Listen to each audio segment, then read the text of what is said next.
Olá a todos e todas, sejam muito bem-vindos e bem-vindas à nossa 15ª aula. Então, começando pelos nossos mantras. Vamos lá. Jayarada Madhava Jaya Kunja Bihari Jayarada Madhava Jaya Kunja Bihari Jaya Gopi Jana Vallabha Girivaradari Jaya Gopi Jana Vallabha Girivaradari Yashodanandana Brajajanaranjana Yashodanandana Brajajanaranjana Yamunatira Avanachari Yamunatira Avanachari Hare Krishna Krishna Krishna Hare Hare Hare Rama Rama Rama Hare Hare Hare Krishna Krishna Krishna Hare Hare Hare Rama Rama Rama Hare Hare Om Gyanathmirandasya Jananjana Shalakaya Tsaktsurum Militam Yena Tasmai Shri Gurave Namaha. Eu nasci na mais completa escuridão, mas meu mestre espiritual abriu meus olhos com a tocha do conhecimento. A ele ofereço minhas mais humildes e sinceras reverências. Jai Gurudev. Om Namo Bhagavate Vasudevaya. Om Namo Bhagavate Vasudevaya. Om Namo Bhagavate Vasudevaya. Om Namo Bhagavate Vasudevaya.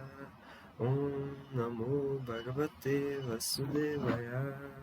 Om Namo Bhagavate Vasudevaya. Muito bem. Então, hoje nós iremos ver o capítulo 15 do Bhagavad Gita, Purushottama Yoga, o Yoga da Pessoa Suprema. Então, começando. Verso 1.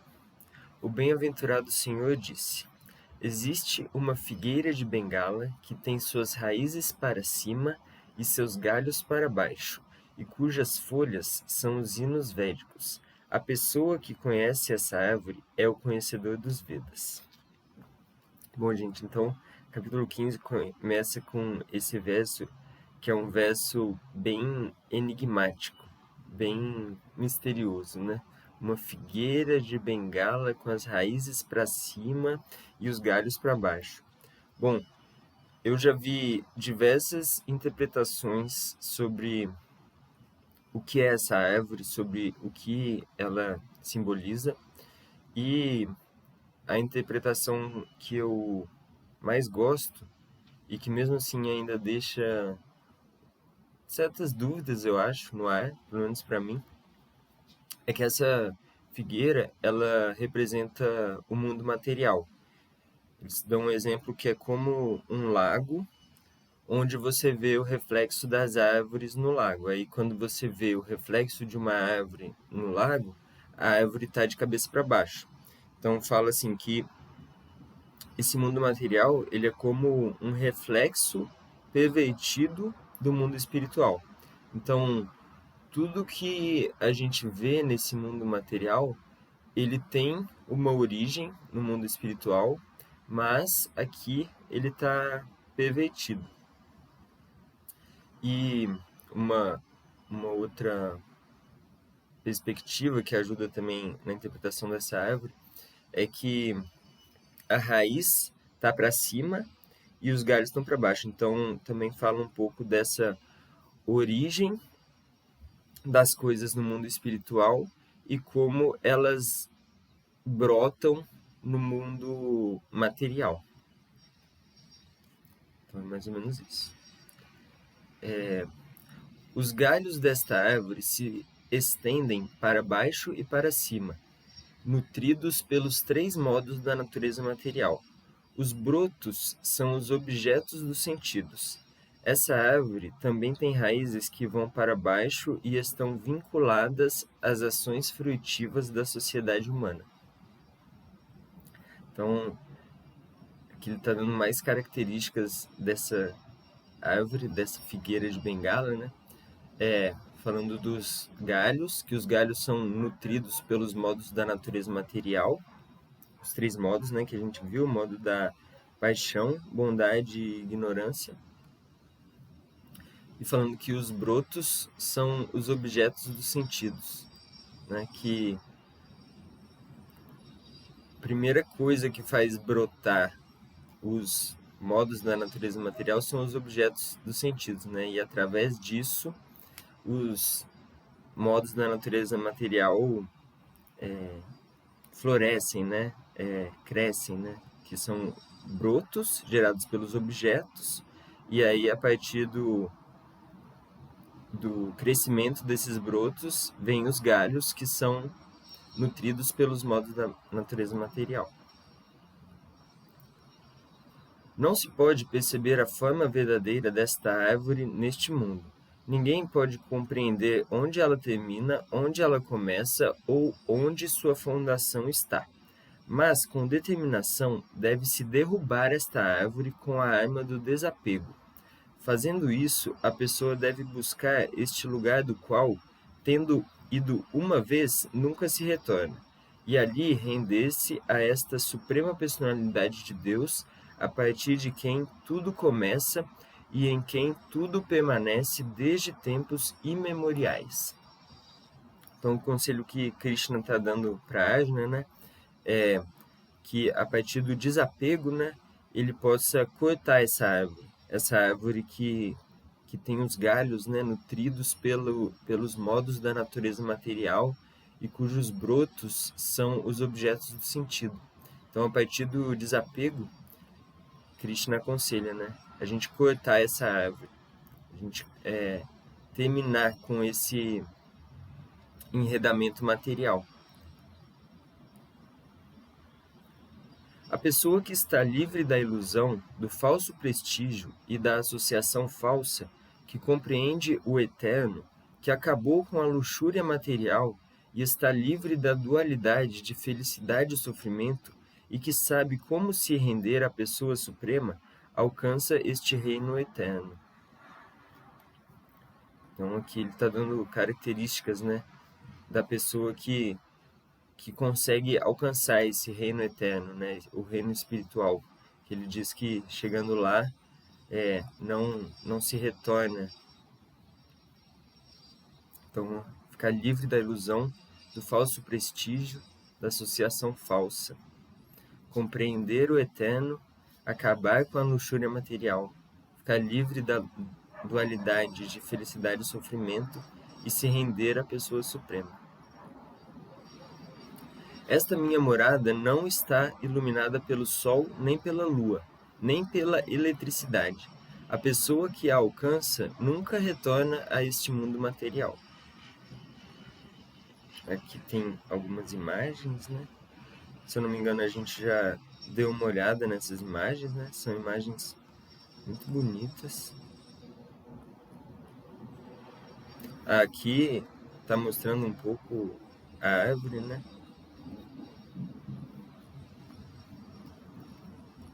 Vamos lá, passar rapidamente.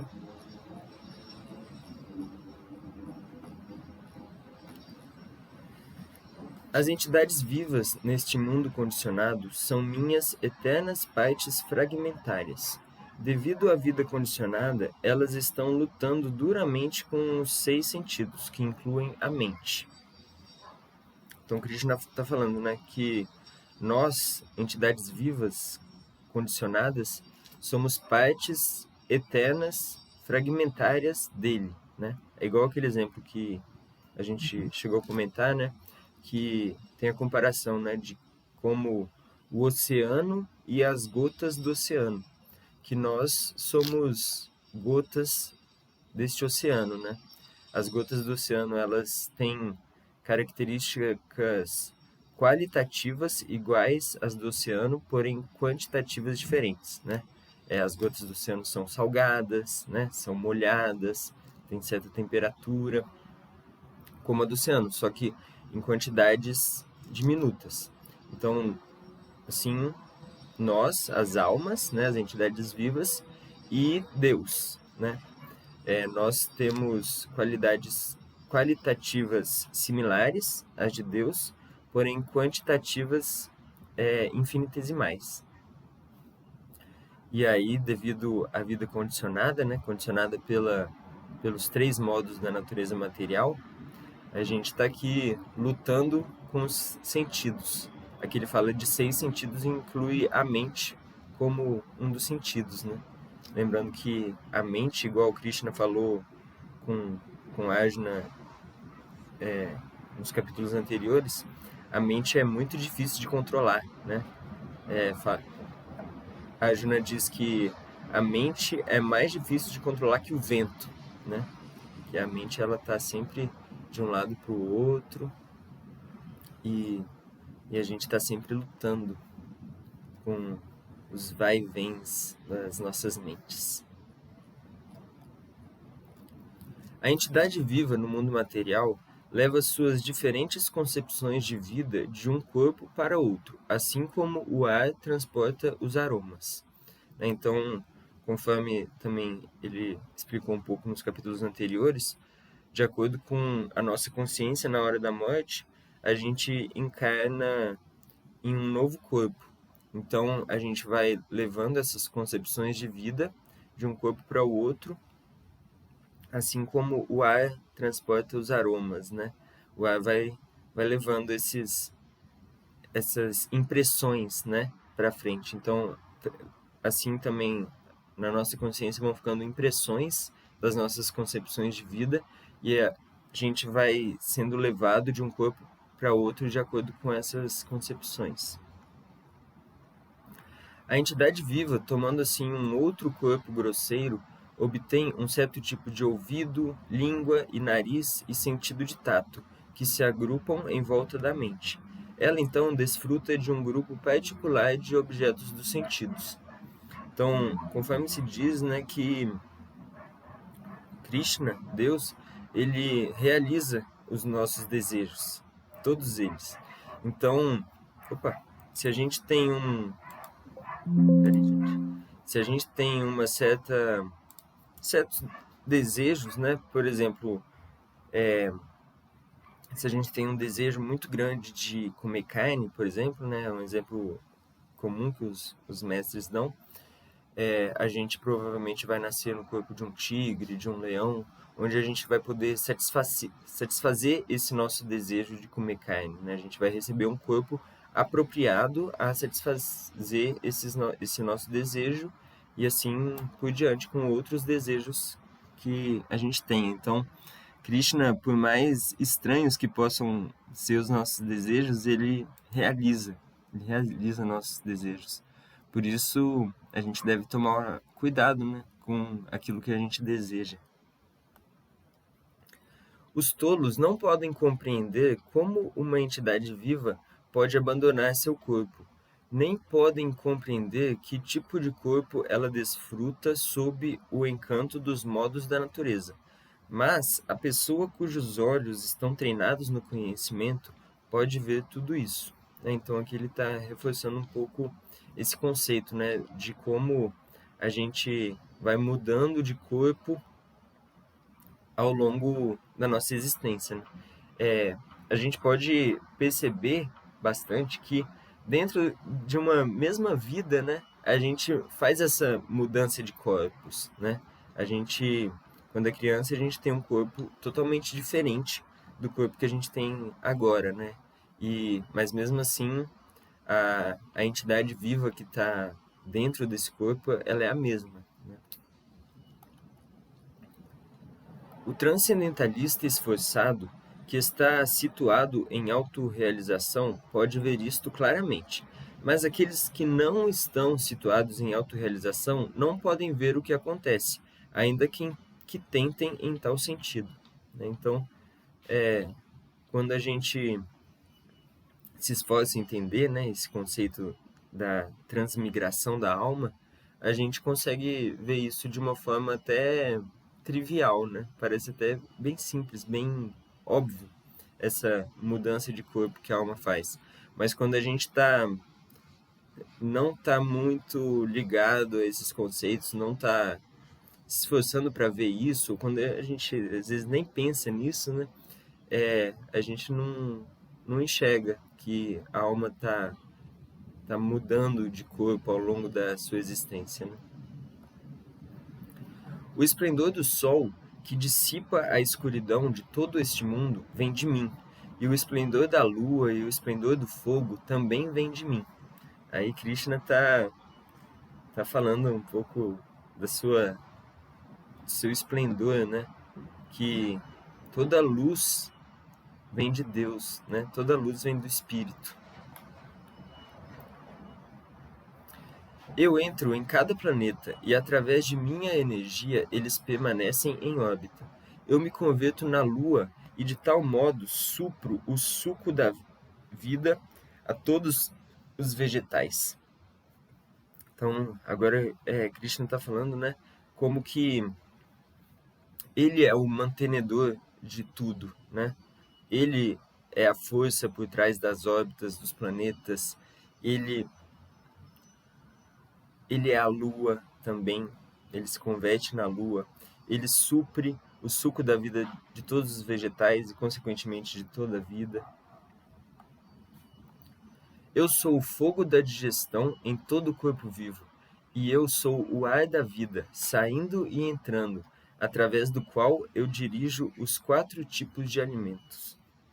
Aí, aqui ele está falando, né, que ele é o fogo digestivo também, né? Ele é essa força de digerir as coisas. Ele também é o ar da vida, né?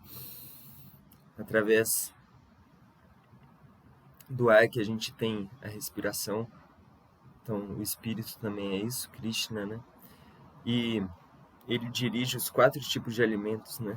Se eu não me engano, ele cita aqui os 4 tipos de alimentos: os alimentos salgados, os alimentos doces, os alimentos ácidos e os alimentos amargos, algo assim. Eu estou situado no coração de todo mundo, e de mim vem a memória, o conhecimento e o esquecimento.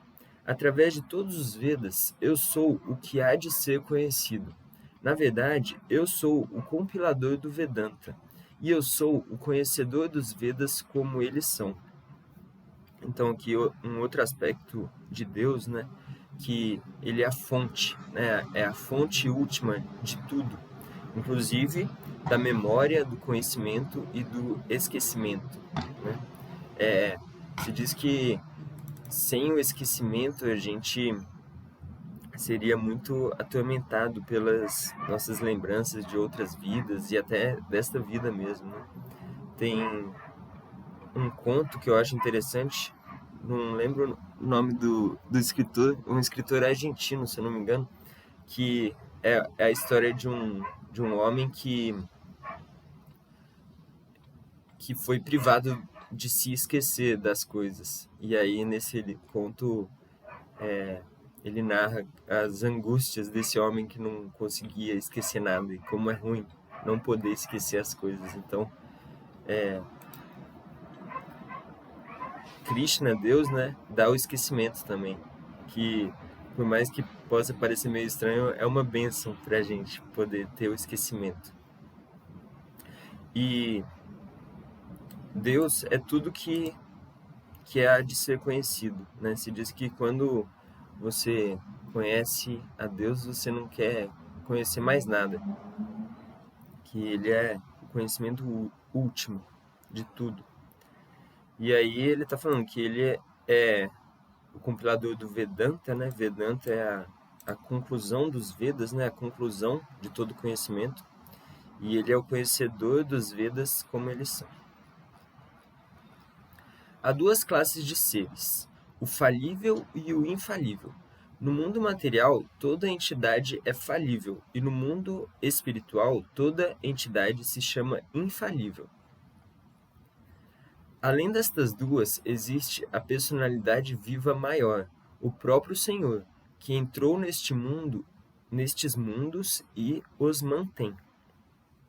Então aqui também tá deixando claro um outro aspecto assim que é até um pouco polêmico de certa forma nas visões de algumas outras linhas espirituais, porque aqui deixa bem claro que no mundo espiritual as almas permanecem separadas do Senhor, né? Então, por essa linha, a gente tem muito claramente de que nós, as almas espirituais, as entidades vivas, nós somos eternamente partes de Deus, porém entidades individuais. Então, a gente, ao contrário de outras linhas, a gente não acredita que quando a gente se iluminar, quando a gente se libertar do mundo material, a gente vai se fundir na refulgência de Deus. Não, a gente vai continuar como parcelas separadas de Deus, mas na nossa posição constitucional, que é como servos de Deus.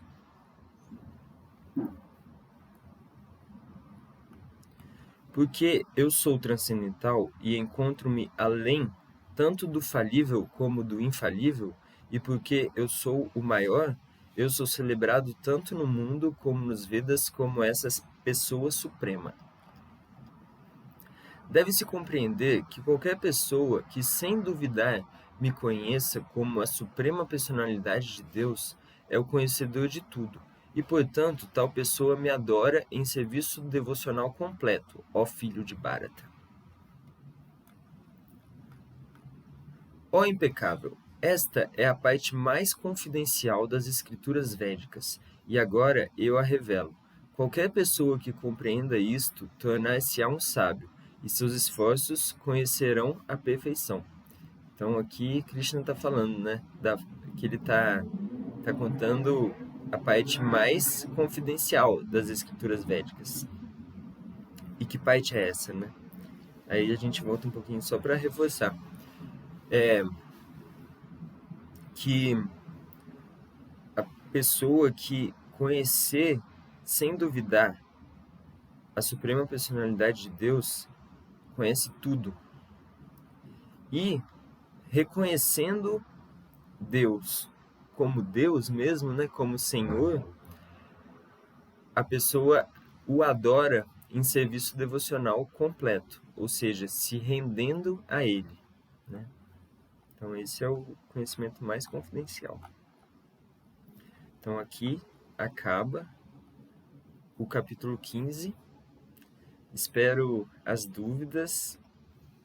Podem mandar por e-mail. Eu estou tentando resolver essa parada do meu celular. Espero conseguir resolver em breve. Mas, enquanto isso, a gente pode se comunicar por e-mail. Eu vi que todo mundo recebeu lá, né? Então, mandem dúvidas e vamos continuar os nossos estudos. Gora Premanande, Haribo.